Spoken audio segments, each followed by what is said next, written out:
నీ యవ్వారం అసలు కేయసలు పెడుతుంటే కమ్మగా నీ సింగారం కసురు విసురుతుంటే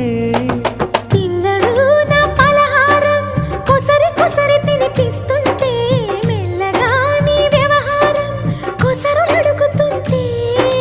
చిన్ననాడి అన్న ప్రసన అయ్యిందో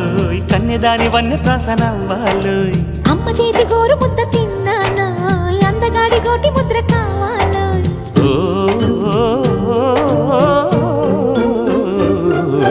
కాస్త నన్ను నువ్వు నిన్ను నేను కోరుకుంటే కోరుకున్న చోట నువ్వు నేను చేరుకుంటే చేరుకున్న చోట ఉన్న దీపం మారుతుంటే ఆరుతున్న వేళ కన్నెకాలు జారుతుంటే